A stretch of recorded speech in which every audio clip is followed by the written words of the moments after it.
नमस्कार माऊली. चला ज्ञानेश्वरीच्या सहवासात. ज्ञानेश्वरी अध्याय 5 मधील ओवी 17 ते 25 च्या सहवासात आपण जाऊया. भगवंतानी सांगितलं की ज्याप्रमाणे नाव ही स्त्रिया मुलाबाळांना सहजपणे एका किनाऱ्यावरून दुसऱ्या किनाऱ्यावर नेऊन सोडते, पोहणाऱ्याला आणि पोहणं न येणाऱ्याला ती नाव पलीकडे नेऊन सोडते, त्याचप्रमाणे कर्मयोगाच्या आधाराने आपल्याला या भवसागरातून सहजपणे तरून जाता येतं. पुढे ज्ञानोबाराय म्हणतायत, तैसे सारा सार पाहिजे तरी सोहपा हाची देखिजे, येणे संन्यास फळ लाहिजे अनायासे. सार काय असार काय, सत्य काय असत्य काय, योग्य काय अयोग्य काय, हे नीट तपासून पाहिलं तर कर्मयोगच सोपा आहे हे आपल्या लक्षात येईल. आणि ह्या कर्मयोगाच्या आधाराने संन्यास फळ म्हणजे संन्यास योगाच्या आधाराने ज्या गोष्टीची प्राप्ती होते ती गोष्ट सुद्धा अनायासे म्हणजे खूप कष्ट न पडता सहजपणे आपल्याला प्राप्त होऊ शकते. आता याची लागी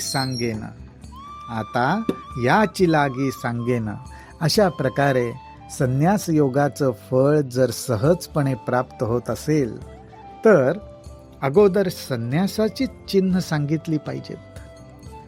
ज्ञानोबारायांनी अत्यंत कौशल्याने कर्मयोगाची चिन्ह सांगण्याच्या ऐवजी कर्माच्या ऐवजी संन्यासाची चिन्ह सांगितलेली आहेत. अहो, कशात फायदा आहे तो फायदा जर अगोदर समजला तर ती गोष्ट करण्यात उत्सुकता, आवड, इच्छा निर्माण होते. म्हणूनच जणू काही ज्ञानोबाराय सुद्धा त्या संन्यासाची चिन्ह आपल्याला सांगतायत, म्हणजे जे अत्यंत योग्य असं फळ आपल्याला प्राप्त होणार त्याच्या खुणा आपल्याला सांगतायत. आता याची लागी सांगेन तुझं संन्यासियाचे चिन्ह, मग सहजे हे अभिन्न जाणसी तू. ह्या संन्यासाची जी चिन्ह आहेत, खुणा आहेत, हे जाणल्यानंतर अहो सहजपणे आपल्या लक्षात येईल की कर्मयोग आणि संन्यास योग हे दोन नाहीतच, हे अभिन्न आहेत, एकच आहे. कुठल्याही मार्गाचा अवलंब केल्यावर मिळणारं फळ जर एकच असेल तर ह्याचाच अर्थ ते दोन्ही मार्ग सुद्धा अभिन्न आहेत. दिसायला भिन्न दिसतायत पण त्याचं फळ मात्र सारखंच आहे. आता या संन्यासाच्या खुणा काय आहेत आणि ह्या खुणा सांगताना माऊली हो, एक गोष्ट लक्षात ठेवली पाहिजे. या खुणा म्हणजे मनाची अवस्था काय होते, मनाची अवस्था काय आहेत, त्या मनाच्या खुणा ज्ञानोबाराय सांगतायत. ज्ञानोबाराय म्हणतात, तरी गेलियाची से न करी, न पवता चाड न धरी, जो सुनिश्चळू अंतरी मेरू जैसा. अर्थात ज्या साधकाला, ज्या व्यक्तीला आपल्या जवळची एखादी गोष्ट गेली, एखादी गोष्ट आपल्यापाशी नाही, त्याची आठवण, त्याची खंत मनात राहत नाही. एखाद्या गोष्टीची आपल्या आयुष्यात तेवढीच भूमिका होती असं समजून तो विसरून जातो आणि जीवनाची वाटचाल पुढे नेतो. एखाद वेळेस एखादी गोष्ट इतरांना प्राप्त असेल पण आपल्या स्वतःला नसेल तर मुद्दामून त्या गोष्टीची इच्छाही करत नाही आणि अशा प्रकारे आपल्या अंतःकरणात अत्यंत निश्चळ राहतो. आणि कसा निश्चल राहतो तर मेरू पर्वताप्रमाणे निश्चल राहतो, अशी मनाची अवस्था होते. आणि मी माझे ऐसी आठवण विसरले जयाचे अंतःकरण, पार्था तो संन्यासी जाण निरंतर. अशा प्रकारे अंतःकरणाची अखंड निरंतर एखाद्या संन्याशासारखी अवस्था होते. ती कशी? तर मी आणि माझं अशी आठवणच ज्याला आता राहिली नाही. अर्थात देह बुद्धीला धरून मी देह आहे ह्या दृष्टीनेच फक्त विचार करून जो स्वतःपुरताच फक्त विचार करतो, मी आणि माझं याचा डंका पिटवतो. आता अशी देहबुद्धीची आठवण ज्याच्या अंतःकरणातून मावळून जायला लागली, माऊली म्हणतात असा पुरुष, असा साधक अखंड संन्यासी आहे. पुढे ज्ञानोबाराय म्हणतात जो मने ऐसा जाहला. बघा माऊली हो, ज्ञानोबाराय ही खूण, हे चिन्ह सांगतायत. जो मने ऐसा जाहला, आपल्याला मनाने असं व्हायचंय.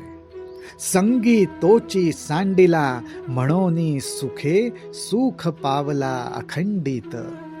अशा रीतीने ज्यांनी देहबुद्धीचा संग सोडला, मी देह नाहीच, मी आत्मतत्व आहे, मी माझा परमेश्वर, माझा आराध्य दैवत, या भक्ती सुखामध्ये जो स्वतःला विसरायला लागला, त्याला ते सुख सुखाने मिळतं, अखंडित मिळतं. आणि अशी जर मनाची अवस्था झाली तर माऊली म्हणतात आता गृहाधिक आघवे, ते काही न लगे त्यजावे. जे घेते जाहले स्वभावे, निसंगू म्हणवणे. मनाची जर अशी अवस्था व्हायला लागली तर घरादारांचा त्याग करण्याची आवश्यकता कशाला? कारण मुळात घर दार हे आपलं नाहीच.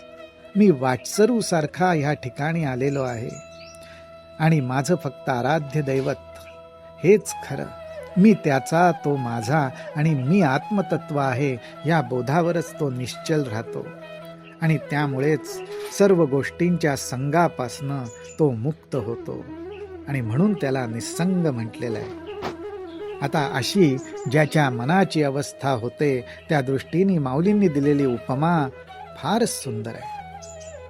माऊली म्हणतायत देखे अग्नी विझोनी जाये, मग जे राखोंडी केवळू होये, तै ते कापुसे गिवसू ये जिया परी. ज्ञानोबाराय म्हणतात की बघा माऊली हो, साधक मंडळी हो, अर्जुना हे पहा, ज्याप्रमाणे एकदा का अग्नी विझून गेला की जी नुसती राख राहते, जेव्हा अग्नी धडाडून पेटलेला असतो त्याच्यामध्ये असंख्य गोष्टी, अनेक गोष्टी आपल्याला स्वाहा करता येतात. त्या सर्व अग्निरूप होऊन जातात, त्यांचा मागमूसही राहत नाही आणि शेवटी जी उरते ती फक्त राख. लहान मोठ्या सर्व गोष्टी आगीत भस्मसात होतात आणि मग ती जी राख उरते ती कापसाने देखील उचलून घेता येते. माऊलींना हेच सांगायचंय की मी माझं ह्यातून प्रगट झालेला अहंकार एकदा विझून गेला की माग जी उरते ती राख. तैसा असतेनी उपाधी, ना कळीजे तो कर्मबंधी, जयाची बुद्धी संकल्पू नाही. अर्थात अशा प्रकारे जो सर्वतः प्रपंचात आहे, संसारात आहे, उपाधींमध्ये आहे, पण तरी सुद्धा तो कर्मानी बांधला जात नाही. कारण का? तर देहबुद्धीचा तो त्याग करत असतो. मी माझं हा अहंकार बाळगणं त्यांनी सोडून दिलेलं असतं आणि त्यामुळेच अहंकाराच्या जोरावर तो कुठल्याही प्रकारचा संकल्प करत नाही, कुठल्याही प्रकारचा विचार अहंकाराच्या जोरावर करत नाही, तर त्याची परमेश्वराच्या ठिकाणी पूर्ण शरणागती असते. त्यामुळेच तो संसाराने बांधला जात नाही, कर्माने बांधला जात नाही. आणि म्हणूनच त्याला संन्यास योगाचं फळ मिळतं. त्यालाच ज्ञानोबाराय म्हणतायत म्हणोनी कल्पना जै सांडे, तैची गा संन्यासू घडे, या कारणे दोन्ही सांगडे संन्यास योगू. आणि अशा रीतीने मी माझं रूपी संकल्प आणि विकल्प ज्याचे गळून पडले नाहीसे झाले, तो सहजपणे मनातून संन्यासित झालेला असतो.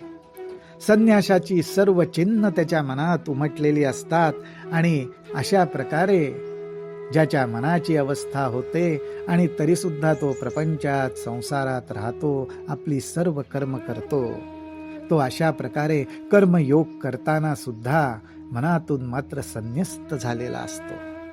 आणि म्हणूनच संन्यास योग आणि कर्मयोग हे दोन्ही सारखेच आहेत.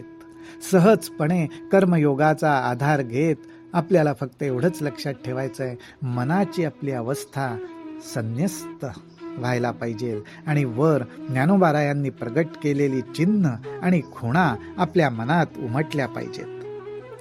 आपणही सर्वजण ज्ञानोबारायांच्या चरणी हीच प्रार्थना करू की आमची सुद्धा सुखाने वाटचाल होऊ दे आणि अशी संन्यासाची चिन्ह आमच्याही मनात प्रगट होऊ देत. रामकृष्ण हरी, रामकृष्ण हरी, रामकृष्ण हरी.